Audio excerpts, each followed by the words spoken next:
رکوع کے اندر انسان پہنچ جائے اور جب جسم اس کا مکمل طور پر ساکن ہو جائے پھر وہ ذکر رکوع پڑھے. اگر جسم ساکن نہ ہو اور آپ نے ذکر کرنا شروع کر دیا، یعنی ابھی حالت حرکت میں بس رکوع میں پہنچے بھی نہیں ہیں صحیح طور پر کہ آپ نے ذکر کرنا شروع کر دیا، تو ایک لحاظ سے وہ ذکر غلط ہو جائے گا اور اس ذکر کی تکرار کرنا پڑے گی. یعنی آپ کو وہ ذکر رکوع دوبارہ پڑھنا ہے جو حالت حرکت میں آپ نے پڑھا ہے جب تک کہ جسم آپ کا ساکن نہیں ہوا تھا. اسی طرح سے اگر ذکر رکوع مکمل کر کے ہونے کے بعد، یعنی ذکر رکوع مکمل کر کے رکوع سے کھڑے ہوں، یہ بہت اس کے اندر اہمیت ہے کہ اس سے پہلے نہیں کھڑے ہو سکتے جب تک ذکر رکوع مکمل نہ ہو جائے.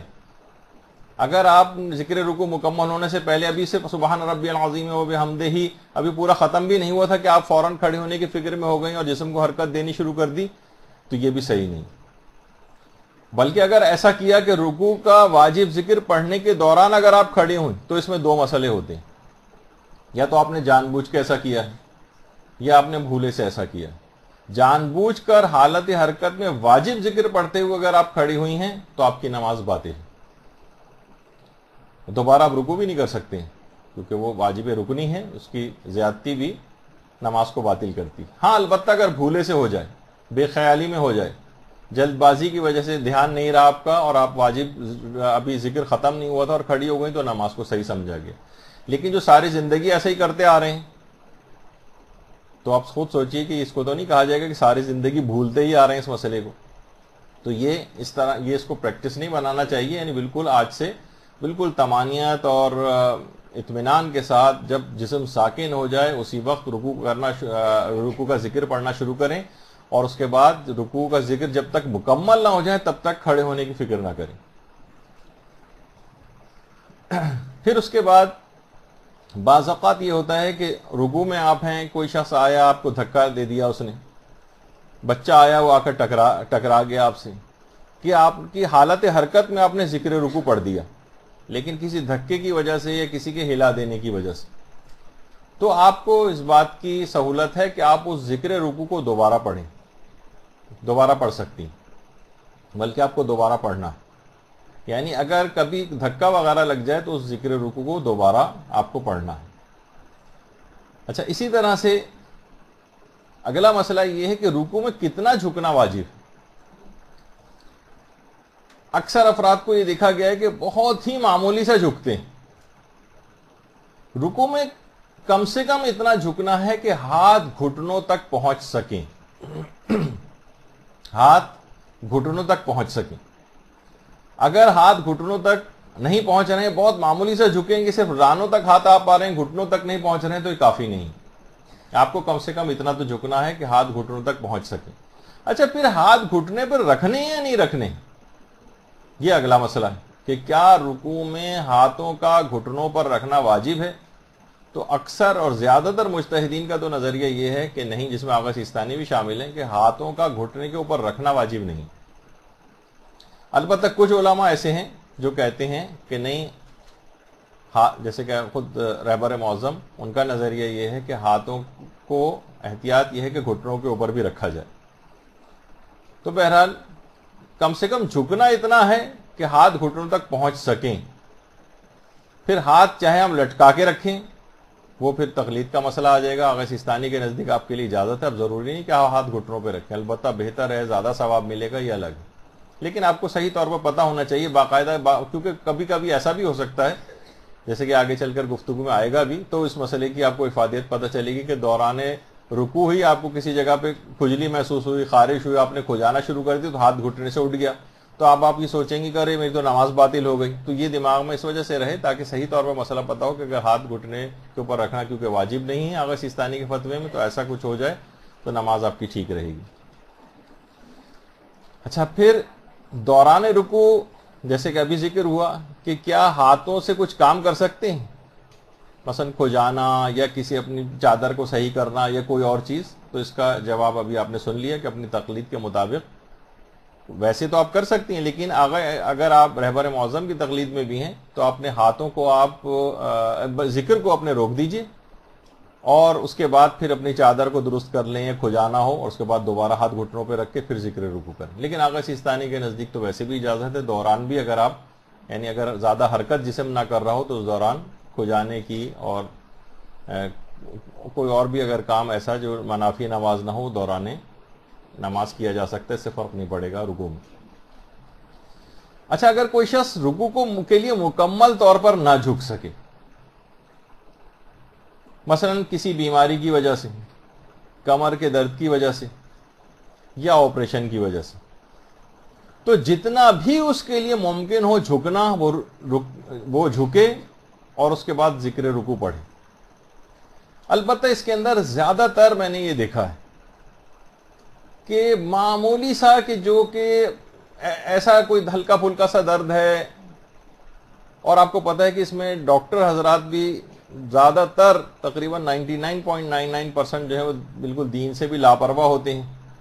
ذرا سا بھی کسی کے کمر میں درد ہو معمولی سا بھی تو فوراً کہہ دیں گے کہ بھئی آپ نماز کے اندر نہ جھکیے گا. تو یہ آپ کو خود دیکھنا ہے, آپ کو خالی کوئی فائدہ نہیں اٹھانا ہے کہ بس ڈاکٹر نے کہہ دیا تھا. نہیں, آپ کو خود احساس ہے کہ معمولی سا میں برداشت بھی کر سکتی ہوں, تو جتنا بھی ممکن جھکنا ہو آپ جھکیں.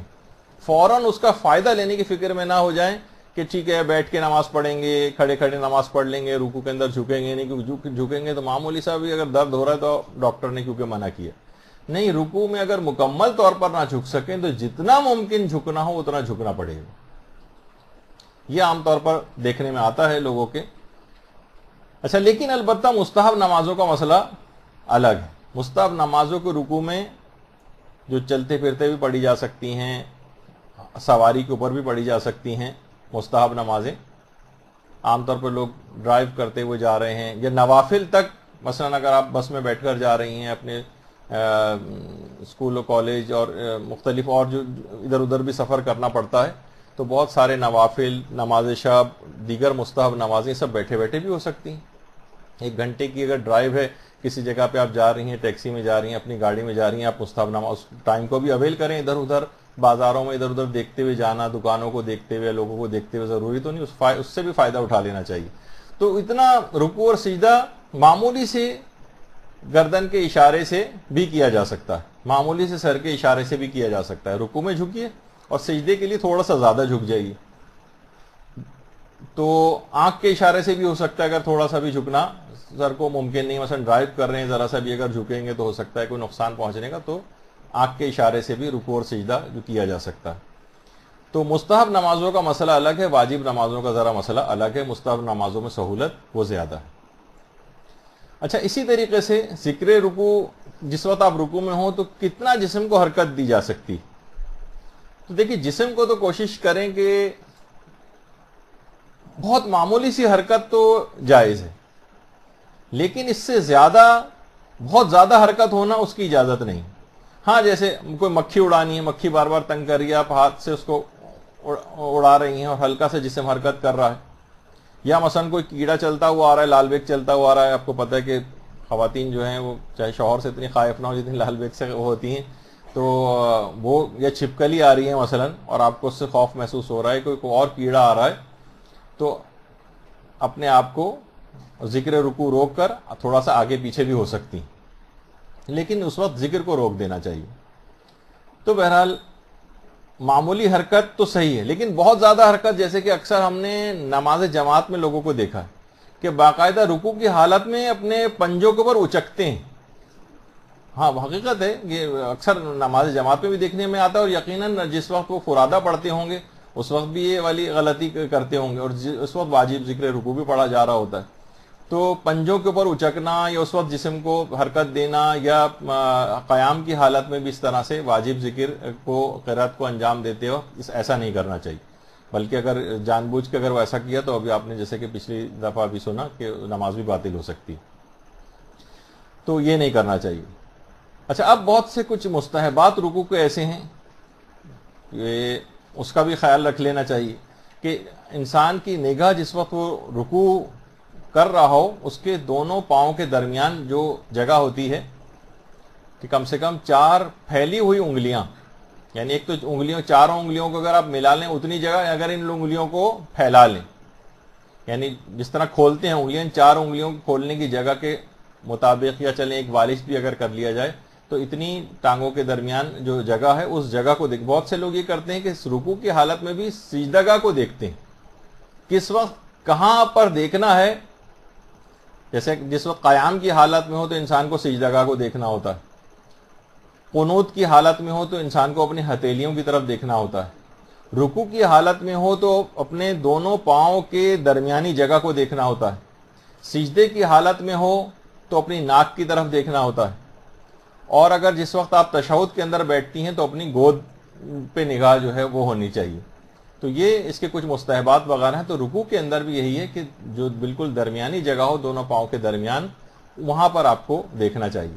البتہ اس کے اندر اس بات کا بھی خیال رہے کہ عام طور پر گھروں کے اندر یہ ہوتا ہے کہ بچے جو ایک چھیڑخانی کر رہے ہوتے ہیں اور آ کر کمر پہ سوار ہو جاتے ہیں اور اسی وقت جسم ہل رہا ہوتا ہے, تو اس وقت واجب ذکر کو اپنے روک دینا چاہیے, جسم ساکن ہو اور پھر اس کے بعد ذکر کیا جائے. اچھا, پھر اس کے بعد البتہ عورتوں کے لیے ایک احتیاط بھی ہے اور ان کے لیے ایک مستحب چیز بھی ہے کہ وہ اپنے زانوں کے اوپر اپنے ہاتھ کو رکھیں اور زانوں کو زیادہ پیچھے نہ دھکیلیں. جس طرح سے مردوں کا حکم ہے کہ بالکل گردن کو آگے کی طرف کر کے جسم کے پیچھے حصے کو پیچھے کی طرف کرے اور بالکل کمر کو بالکل سیدھا کرے. عورتوں کے لیے یہ ہے کہ اپنے زانوں کو زیادہ پیچھے کی طرف نہ دھکیلیں, یعنی ان کے لیے مستحب چیز ہے. البتہ کر وہ مردوں کی طرح سے بھی سکتی ہیں, لیکن شاید ان کی حجاب اور عفت کے تقاضے کے تحت اسلام نے یہ مستحب قرار دیا. اسی طرح سے اب یہ کہ رکوع میں ذکر کون سا پڑھا جائے. دیکھیے, رکوع میں کوئی خاص ذکر پڑھنا واجب نہیں کہ نہیں آپ کو وہ صرف اور صرف سبحان ربی العظیم و بحمدہ صرف یہ پڑھنا ہے, نہیں, یہ واجب نہیں. البتہ مستحب ضرور ہے کہ یہ مخصوص ذکر پڑھا جائے, لیکن اس کے علاوہ آپ کوئی سی بھی تسبیح پڑھ سکتی ہیں, مثلا سبحان اللہ سبحان اللہ سبحان اللہ, یا مثلا تحمید جس کو کہا جاتا ہے الحمدللہ, یہ بھی پڑھ سکتی ہیں. اور کتنی دفعہ پڑھنا یہ بھی آگے چل کر آئے گا, لیکن الحمدللہ بھی پڑھا جا سکتا ہے. تکبیر بھی پڑھی جا سکتی ہے ذکر رکوع کے طور پر, اللہ اکبر. اسی طریقے سے تحلیل لا الہ الا اللہ بھی پڑھا جا سکتا ہے رکوع کے ذکر کے طور پر, اور حوقلہ بھی پڑھا جا سکتا ہے جس کو لا حول ولا قوت الا باللہ العلی العظیم, یہ بھی پڑھا جا سکتا ہے. یہ ذکر رکوع کے طور پر پڑھا جا سکتا ہے. البتہ سب سے زیادہ بہتر تو وہی ہے کہ جو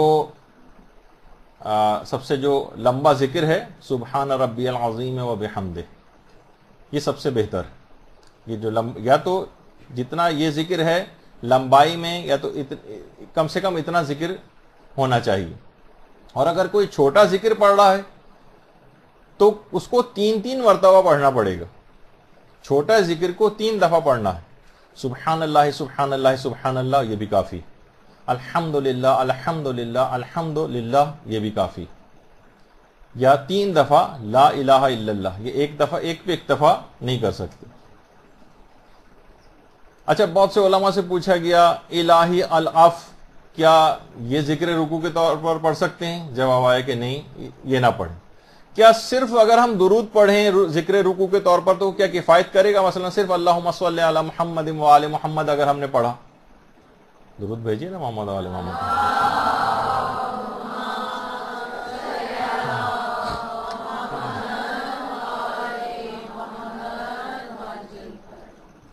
تو یہ بھی کافی نہیں. یعنی باقاعدہ ذکر پڑھنا, تو یا تو تسبیح پڑھیں یا تحمید یا تحلیل یا تکبیر یا حوقلہ, اس طرح کی چیزیں پڑھی جا سکتی ہیں. اور سب سے بہتر تو وہ لمبا والا ذکر ہی ہے جو عام طور پر رائج ہے. اچھا, اب یہ ہے کہ کیا ایک بار کوئی چھوٹا ذکر پڑھ سکتے ہیں؟ تو اصولی جواب تو یہ ہے اس کا پہلا کہ احتیاط واجب کی بنا پر جائز نہیں ہے کہ آپ کوئی چھوٹا ذکر ایک دفعہ پڑھیں. مثلا آپ کہیں اللہ اکبر اور اس کے بعد کھڑی ہو جائیں, ایک دفعہ سبحان اللہ کہا اور کھڑی ہو جائیں, نہیں, یہ نہیں چلے گا. احتیاط واجب ہے کہ کم سے کم 3 دفعہ چھوٹے اذکار کو پڑھا جائے. البتہ 2-3 مقامات ایسے ہیں کہ جہاں پر چھوٹے ذکر کو بھی پڑھا جا سکتا ہے ایک دفعہ. وہ کون سا ہے؟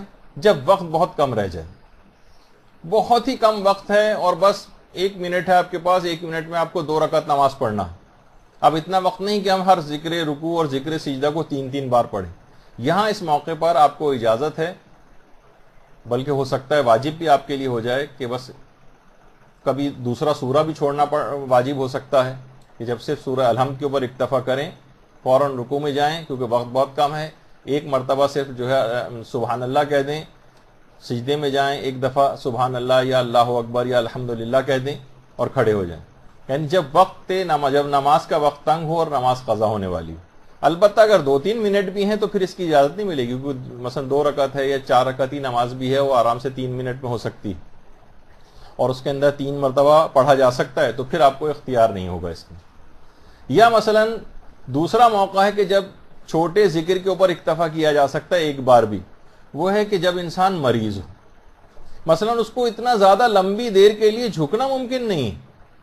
جیسے کہ میں نے کہا کہ ہو سکتا ہے کسی کی ایک تو ہر آنکھ کے آپریشن کے بعد جھکنا ممنوع نہیں ہوتا.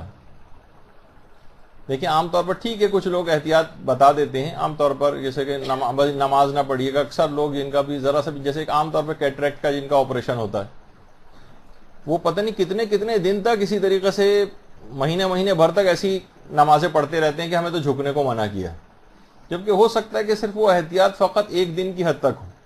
یا آنکھوں پہ پانی ڈالنے کو ہمیں منع کیا ہے، وہ ہو سکتا ہے صرف چند گھنٹے کی احتیاط ہو، اس سے زیادہ کی ہوتی بھی نہیں، بلکہ اس میں عام طور پر اس کی تاکید کی جاتی ہے کہ آنکھوں کو زیادہ سے زیادہ دھویا جائے تاکہ انفیکشن یا اس طرح کی کوئی چیز نہ ہو. لیکن لوگ بالکل اس کے برخلاف عمل کر رہے ہوتے ہیں اور اپنے تئیں ایسی احتیاط جو نہ شریعت کے اندر کہیں مذکور ہے اور نہ ہی میڈیکل سائنس کے اندر ہے، اس قسم کی احتیاطیں کر رہے ہوتے ہیں. تو لیکن بہت سارے واقعی ایسا جائز ان کے پاس ریزن ہوتا ہے، کوئی آنکھ کا بڑا آپریشن ہوا کہ زیادہ دیر تک جھکنا ممکن نہیں ہے ان کے لیے، لیکن اتنا جھک سکتا ہے خالی کہ صرف ایک دفعہ الحمدللہ کہے، ایک دفعہ اللہ اکبر کہے یا ایک دفعہ سبحان اللہ کہے اور کھڑا ہو جائے. اتنا اس کے لیے ممکن ہے تو واجب ہے کہ پھر ٹھیک ہے رکوع کرے وہ اور صرف ایک مرتبہ چھوٹا ذکر پڑھ لے. لیکن جیسے اس کے اندر وہ طاقت توانائی یا خطرے سے باہر نکلے گا فوراً 3 دفعہ واجب ہو جائے گا. اور تیسرا موقع ہے جب بھی کوئی عقلی شرعی ضرورت ہو. عقلی شرعی ضرورت، اب اس کی بہت ساری مثالیں ہو سکتی ہیں، لیکن کوئی بھی آپ کے واقع عقل یہ کہے کہ اس موقع پر بس آپ کو جلد سے جلد نماز ختم کرنی چاہیے، تو اس موقع پر اجازت مل جاتی ہے. یا عرف کے اندر ہو سکتا ہے کوئی بہت اہم آدمی کوئی دروازے پر آیا ہو اور وہ واپس جا رہا ہو، اور اب آپ کو یہ ہے کہ اگر میں نے زیادہ دیر لگائی تو کوئی بڑا نقصان ہو جائے گا. کوئی بھی اس قسم کی بات جو کہ عقل جس کو کہے کہ ہاں یہ ضرورت ہے، یا جس کو معاشرہ کہے، یا کوئی شرعی ضرورت ہو اور واقعی ضرورت ہو کہ آپ کو جلد سے جلد نماز ختم کرنا ہے، تو اس موقع پر چھوٹے ذکر پر اکتفا کیا جا سکتا، ایک موقع پر بھی کافی ہو جائے گا. تو یہ تو ہو گیا کم سے کم ایک مرتبہ، وہ بھی استثنائی کچھ کیفیات ہیں. لیکن اگر 3 سے زائد مرتبہ، اگر ہم بہت سے لوگ کہتے ہیں غلطی سے ہم نے 3 کے بجائے 4 دفعہ ذکر پڑھ لیا رکوع کا، جیسے کہ ابھی آگے چل کر میں آپ کو ایک کلپ بھی دکھانے والا ہوں جس میں مجتہدین نے زائد دفعہ بھی اس کو پڑھا ہے، مثلا 4 مرتبہ. تو بھولے سے تو چھوڑیے، غلطی سے تو چھوڑیے، جان بوجھ کر بھی 3 سے زائد مرتبہ پڑھا جا سکتا. بلکہ بہت سی، ابھی تو اس کا موقع نہیں ہے ورنہ اور میں بتاتا، قرات نماز کا بھی مسئلہ ہے کہ باقاعدہ مجتہدین نے اپنی کتابوں کے اندر لکھا ہے کہ کیا مثلا کسی آیت کی بار بار تکرار کر سکتے ہیں.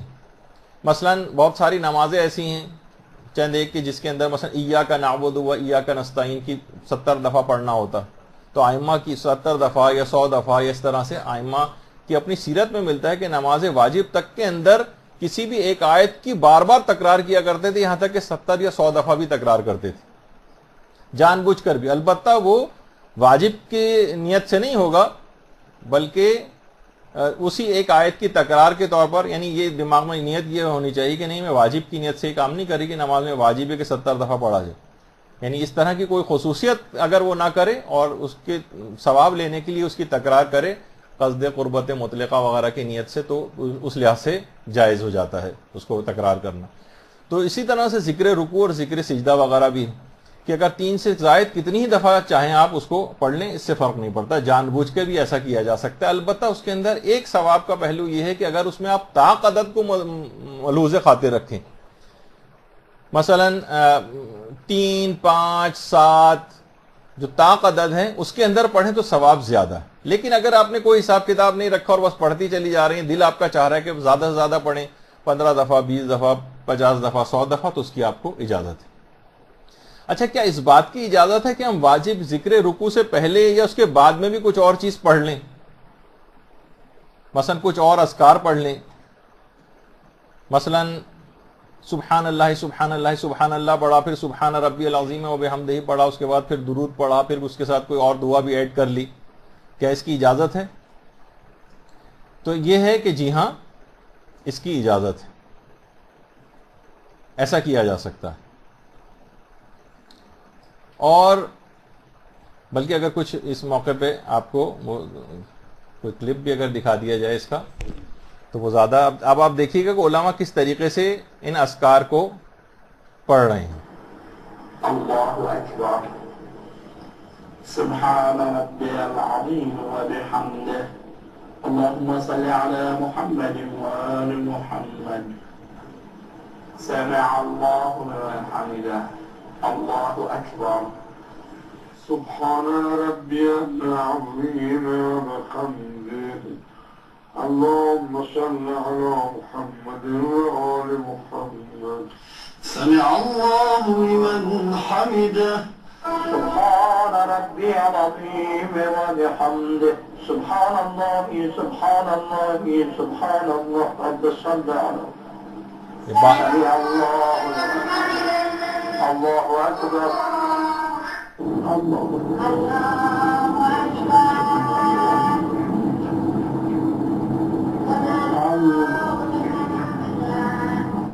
الله أكبر سبحان ربي العظيم وبحمده سبحان الله سبحان الله سبحان الله الله أكبر الله أكبر سبحان الله سبحان الله سبحان الله اللهم صل على محمد وآل محمد وعجل فرجهم سمع الله لمن حمده الله أكبر الله أكبر الله أكبر سبحان الله بحمده سبحان الله سبحان الله سبحان الله سبحان الله 4 دفعہ پڑھا انہوں نے. سمع الله لمن حمده الله الله أكبر سبحان الله سبحان ربي العظيم وبحمده سبحان ربي العظيم وبحمده سبحان الله الله أكبر سبحان سبحان ربي العظيم وبحمده سبحان ربي العظيم الله أكبر سبحان الله سبحان الله سبحان الله سمع الله لمن حمده الله أكبر. تو آپ نے دیکھا کہ مختلف طریقوں سے ذکر رکوع کو پڑھا گیا. اس سے پہلے بھی کچھ پڑھا گیا, اس کے بعد بھی پڑھا گیا, کبھی 3 دفعہ پڑھا گیا, کبھی 4 دفعہ پڑھا گیا, کبھی وعجل فرجہم پڑھا گیا. تو اس کے بہت ساری کچھ دعائیں ہیں کہ جو کہ اس کے ساتھ ملائی جا سکتی ہیں. پھر ایک ہے کہ کیا ذکر رکوع کے بجائے قرآنی آیات پڑھی جا سکتی ہیں؟ دیکھیے, پہلے تو کوشش یہی ہونی چاہیے کہ جو ذکر رکوع ہے وہ وہی مروجہ جو ہیں وہی آپ پڑھیں. زیادہ بہتر یہی ہے. البتہ واجب ذکر کرنے کے بعد اگر آپ چاہیں کہ رکوع کے اندر قرآنی آیات کچھ پڑھنا چاہیں تو آپ پڑھ سکتی ہیں. اچھا, اب یہ ہے کہ ذکر رکوع کتنا پڑھا جا سکتا ہے. تو ابھی ذکر ہو گیا کہ جتنا بھی چاہیں, بس یہ ہے کہ نماز کا وقت ختم نہ ہونے لگے اور شکل نماز ختم نہ ہونے لگے.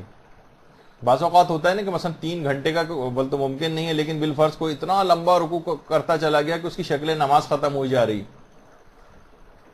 تو اور یا نماز کا وقت ختم ہوا چلا جا رہا ہے, وہ قضا ہو جائے گی اگر آپ نے اتنا لمبا رکوع پڑھا. تو اس کے علاوہ لیکن کتنا بھی رکوع کو اگر لمبا کریں تو لمبا کیا جا سکتا ہے, کتنا بھی اس کو بڑا کریں, کتنی دفعہ پڑھنا چاہیں تو پڑھ سکتے ہیں. اچھا بعض اوقات یہ ہوتا ہے اب کچھ شکیات کے 3-4 مسئلے ایسے ہیں کہ جو عام طور پر لوگوں کو پیش آتے ہیں. اگر رکوع میں آپ کو شک ہو جائے کہ میں نے ذکر رکوع پڑھا بھی ہے یا نہیں پڑھا, بعض اوقات کنفیوز ہو جاتا ہے آدمی رکوع کے اندر, پتہ نہیں میں نے ذکر رکوع پڑھا ہے یا نہیں پڑھا. تو رکوع ہی کے اندر اگر آپ ہیں اور یہ شک ہو رہا ہے تو آپ کو ذکر رکوع پڑھنا پڑے گا.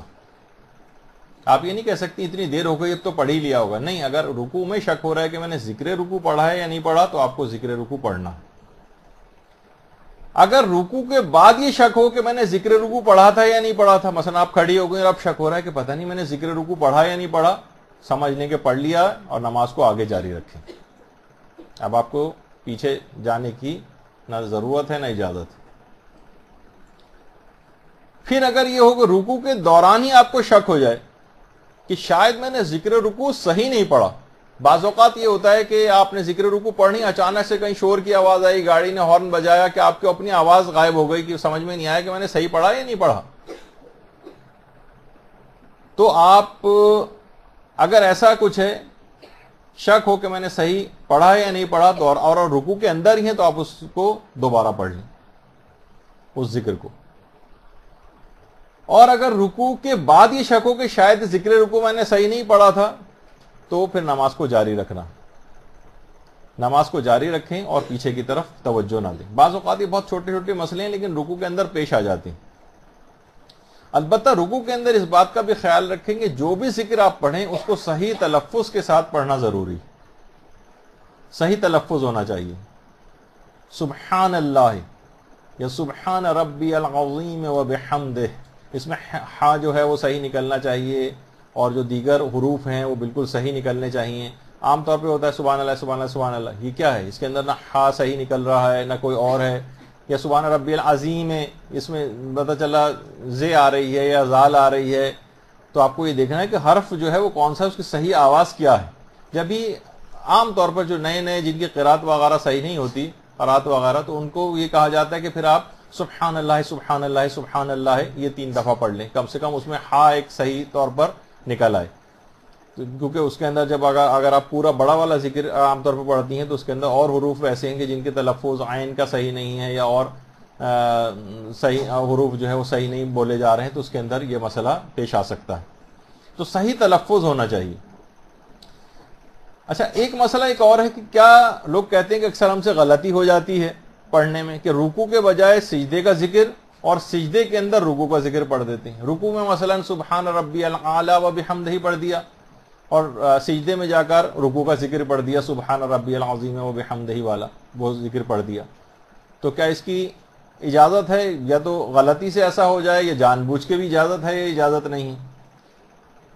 تو بہرحال موجودہ مجتہدین جیسے رہبر معظم وغیرہ ان کا تو یہی نظریہ ہے کہ جان بوجھ کر بھی ایسا کیا جا سکتا ہے, اور اگر غلطی سے ہو جائے تو ظاہر ہے کہ اس میں تو جب جان بوجھ کے ہو سکتا ہے تو غلطی سے اگر ہو جائے تو اس سے بھی کوئی فرق نہیں پڑتا. لیکن کچھ علماء ایسے ہیں کہ جو احتیاط واجب لگا کر منع کرتے ہیں, جیسے آغا ناصر مکارم شیرازی ہیں, یا شاید امام خمینی کا یہ مسئلہ کچھ میرے دماغ میں آ رہا ہے کہ شاید ان کا بھی تھا. تو اگر کوئی ایسا اس میں زیادہ بہتر تو یہی ہے کہ رکوع میں رکوع کا ذکر پڑھیں, سجدے میں سجدے کا مخصوص ذکر جو بڑا والا ہے وہی پڑھیں. لیکن اگر کبھی اس کے برخلاف بھی ہو جائے, غلطی سے ایسا ہو جائے تو خیر نماز میں کوئی فرق نہیں پڑتا, اور موجودہ مجتہدین کے نزدیک تو آپ نے سن لیا کہ اس کے جان بوجھ کر بھی ایسا کیا جا سکتا. البتہ کچھ علماء ایسے ہیں جو احتیاط وغیرہ لگا کر منع کرتے ہیں کہ آپ خود سے اس میں تبدیلی نہ کریں. اور یہ جو مخصوص اذکار ہیں رکوع کے سجدے کے, ان کو رکوع کے ذکر کو سجدے میں نہ پڑھیں اور سجدے کے ذکر کو رکوع کے اندر نہ پڑھیں. اچھا اب جو بھی ذکر پڑھیں وہ حالت حرکت میں نہیں ہونا چاہیے اور ایک طمانیت ہونی چاہیے. جھکتے ہوئے یا کھڑے ہوتے ہوئے آپ کو کوئی ذکر نہیں پڑھنا ہے. اور یہ بھی دماغ میں رہے رکوع کی حد تک کہ رکوع کے اندر یہ مسئلہ ہے کہ رکوع میں 2 رکوع نہیں ہونے چاہیے. سہون بھی اگر 2 رکوع ہو گئے تو نماز باطل ہو جاتی. اچھا کبھی کبھار یہ ہوتا ہے کہ حالت قیام میں شک ہوتا ہے کہ میں نے رکوع کیا یا نہیں کیا. مثلا دوسرا سورہ پڑھ کر ابھی فارغ ہوئے ہیں اور اب شک ہو رہا ہے کہ پتہ نہیں میں نے رکوع کر لیا, یہ رکوع کرنے کے بعد میں کھڑی ہوئی ہیں, تو پھر آپ کو رکوع کرنا لازم ہوگا. اگر آپ کو حالت قیام میں شک ہو کہ میں نے رکوع کیا یا رکوع نہیں کیا تو آپ کو رکوع کرنا ہے. اور اگر آپ کو نماز کے بعد معلوم ہوا کہ ایک رکعت میں تو میں نے رکوع کیا ہی نہیں تھا، مثلا اکثر گھروں میں بھی سی سی کیمرے لگے ہوتے ہیں، کسی جگہ بھی آپ نے کبھی ریوائنڈ کر کے دیکھا، کہا اگر اس میں تو میں نے رکوع ہی نہیں کیا، اب آپ کو چاہے وہ بعد میں کیوں نہ پتہ چلے، اس نماز کی آپ کو قضا کرنا پڑے گی۔ نماز کے بعد بھی پتہ چلے کہ میں نے کسی ایک رکعت میں ایک رکوع انجام نہیں دیا ہے تو نماز کو دوبارہ پڑھنا، اور بعد نماز اگر یہ شک ہو کہ شاید میں نے رکوع نہیں کیا تھا تو شک پر توجہ نہیں دینی ہے، اور نماز جو آپ نے پڑھی ہیں وہ ساری نماز صحیح سمجھی جائیں گی۔ تو یہ کچھ چھوٹے چھوٹے سے اس کے فقہی مسئلے ہیں کہ جن کا عام طور پر اس کا خیال کرنا ہوتا ہے۔ اچھا، جیسے کہ ابھی آپ نے سنا کہ رکوع سجدہ میں بہتر ہے کہ قرآنی آیات کے بجائے اذکار پڑھے جائیں، یہ اصل میں کچھ روایات بھی اس سلسلے میں آئی ہیں کہ پیغمبر کی بھی ایک حدیث ہے اس سلسلے میں، اللہم صلی علی محمد و علی محمد،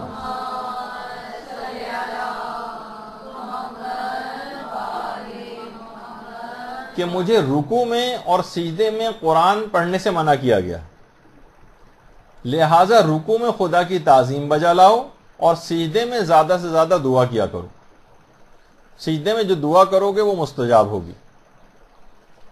اور رکوع میں ایک مسئلہ اور بھی ہے کہ رکوع میں درود جو ہے وہ خود ایک دعا ہے، اور ضروری نہیں کہ آپ درود ایک ہی دفعہ پڑھیں، آپ اس کی بھی تکرار کر سکتی ہیں رکوع میں، مثلا 3 دفعہ 5 دفعہ 7 دفعہ بھی درود پڑھا جا سکتا ہے، اور درود کے بعد وَعَجِّلْ فَرَجَهُمْ بھی کہا جا سکتا ہے، اللہم صلی علی محمد وآل محمد وعجل فرجہم۔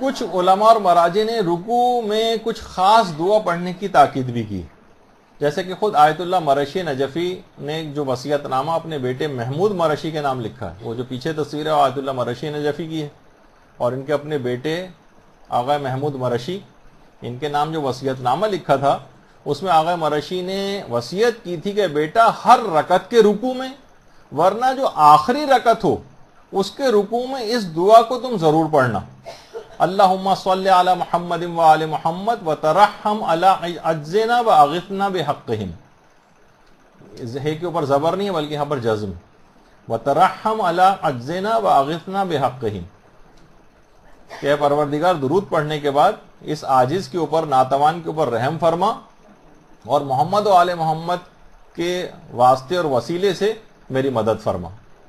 باقاعدہ یہ دعا، اللہم صلی علی محمد و آل محمد۔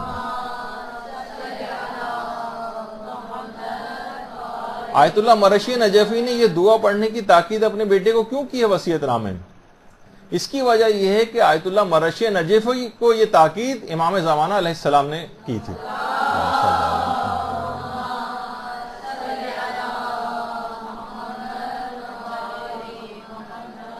تو رکوع کے اندر اگر اپنے آپ اذکار کے اندر اس ذکر کو بڑھا لیں کہ باقاعدہ امام زمانہ نے آیت اللہ مرشی نجفی کو تاکید فرمائی تھی اس کی کہ یہ پڑھا کرو، تو اگر آپ بھی پڑھیں گی تو انشاءاللہ بہت سارے مسائل اس سے حل ہوں گے۔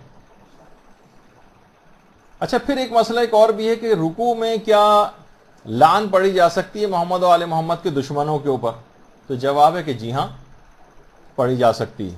اچھا، یہ مسئلہ خالی ہمارے یہاں نہیں ہے بلکہ جو دشمنان اہل بیت ہیں ان کے لیے لعن کا تذکرہ خود ہمارے برادران جو ہیں، جو غیر شیعہ فقہ جو پائی جاتی ہیں، ان کے اندر بھی اس کا تذکرہ ہے کہ پیغمبر باقاعدہ ایک قبیلہ جو کہ پیغمبر کو بہت تکلیف اور آزار پہنچاتا تھا، اس کا نام لے کر پیغمبر رکوع میں اس کے اوپر لعنت کیا کرتے تھے، نمازوں کے قنوت میں لعنت کیا کرتے تھے۔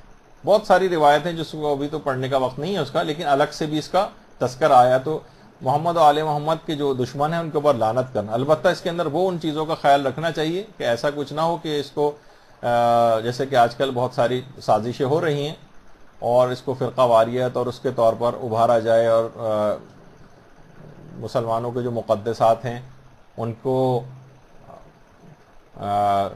کے اوپر کوئی زک پڑ جائے اور ایک فساد کا باعث ہو جائے۔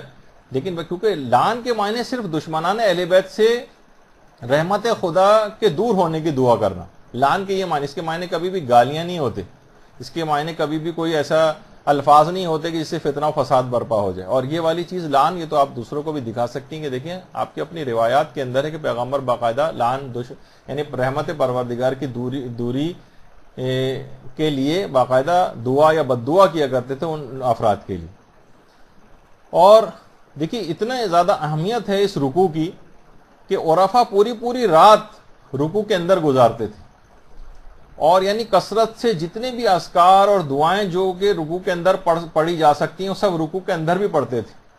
اور دیکھیے کتنی نمازیں تو ایسی ہیں، بلکہ ایک نماز خاص طور پر جیسے کہ نماز آیات کے، اس کے اندر 10 رکوع، یعنی خود رکوع کے اندر یعنی 10 رکوع. کچھ نماز جیسے یہی نماز آیات کے اندر ہر رکعت کے اندر 5 رکوع کرنا پڑتے ہیں، 2 رکعت کے اندر 10 رکوع ہو جائیں گے. تو اللہ کو یعنی رکوع والی عبادت اتنی پسند. البتہ رکوع بھی مخصوص عبادت ہے، جس طرح سجدہ ایک مخصوص عبادت ہے پروردگار کے لیے. تو علماء فرماتے ہیں کہ رکوع تعظیمی بھی غیر خدا کے لیے جائز نہیں، یعنی تعظیماً رکوع کی حد تک جھک جانا. ہمارے استاد محترم باقاعدہ فقہی مسائل میں بیان فرماتے تھے کہ بہت سے لوگ بالکل اس طرح چائنیز یا جیپنیز جھکتے چلے جاتے ہیں، رکوع کی حد تک چلے جاتے ہیں کسی کی تعظیم میں. تو کسی کے لیے تعظیماً رکوع کرنا بھی جائز نہیں. تو یہ دماغ میں خیال رہنا چاہیے. اچھا، رکوع کے بعد جب کھڑے ہوں تو سمع اللہ لمن حمدہ اس کو پڑھا جاتا ہے کہ جو بھی کوئی اللہ کی حمد کرتا ہے تو اللہ اس کو سنتا ہے، یعنی جس کا ترجمہ یہ. تو اس کو بھی، اس کے لیے بھی صحیح تلفظ ہونا چاہیے. عام طور پر لوگوں کو دیکھا گیا سمع اللہ لمن حمدہ یہ پڑھتے ہیں، اس کو ہو لمن نہیں ہے، سمع اللہ لمن حمدہ. اس میں عین بھی آ رہا ہے، حلوے والی ہے بھی آ رہی ہے، اور وہ گول والی ہے بھی آ رہی ہے، جو کہ عام طور پر جس کو کہا جاتا ہے. تو اس کا خیال رکھنا چاہیے. سمع اللہ لمن حمدہ یہ نہیں ہونا چاہیے، یعنی اس کا بھی کیونکہ مستحبات ہے لیکن اس کا بھی تلفظ وہ صحیح ہونا چاہیے. اچھا، سمع اللہ کا ذکر اگر حالت حرکت میں عام طور پر، ویسے اس کو صحیح طریقہ اس کا یہ ہے کہ جس وقت آپ رکوع سے کھڑے ہو جائیں اس کے بعد، کھڑے ہونے کے بعد ساکین حالت میں سمع اللہ لمن حمدہ پڑھیں. لیکن لوگ عام طور پر جس وقت کھڑے ہو رہے ہوتے ہیں اور حرکت کی حالت میں ہوتے ہیں اس وقت اس ذکر کو پڑھتے ہیں. بہرحال اس سے نماز تو باطل نہیں ہوتی ہے، نماز ٹھیک رہتی ہے، لیکن صحیح طریقہ اس کا یہی ہے کہ جب آپ کھڑے ہو جائیں اس کے بعد اس ذکر کو پڑھیں. اچھا کوشش کریں کہ رکوع کے اندر مکمل ڈوب کر رکوع کیا جائے، یعنی باقاعدہ پروردگار کا خیال کرتے ہوئے رکوع خود یعنی جلدی نہ کریں. بلکہ روایت میں یہ بات آئی ہے کہ جتنا کسی شخص کا رکوع طولانی ہوگا قیامت کے دن اور پل صراط پر اس کا سکون اتنا ہی طولانی تر ہوگا. قیامت کے دن یعنی کتنی گھبراہٹ والا دن ہے قیامت کا، اور پل صراط پہ انسان کو کتنی زیادہ گھبراہٹ ہو رہی ہوگی، اتنا ہی اس کا سکون طولانی تر ہوگا جتنا اس دنیا کے اندر رکوع کو وہ طولانی کرے گا. تو اس کا فائدہ کتنا زیادہ آگے چل کر طویل. اور اس سے پہلے بھی آپ نے سنا کہ وحشت قبر کا سامنا اس کو نہیں کرنا پڑے گا، کہ جو مکمل شرائط، طمانینت، اطمینان کے ساتھ رکوع کرے گا. تو رکوع کی الگ سے بھی بڑی اہمیت ہے. اور ایک رکوع تو ایسا ہے کہ جو کہ بہترین رکوع ہے، جو کہ امیر المومنین علیہ الصلوۃ والسلام نے کیا.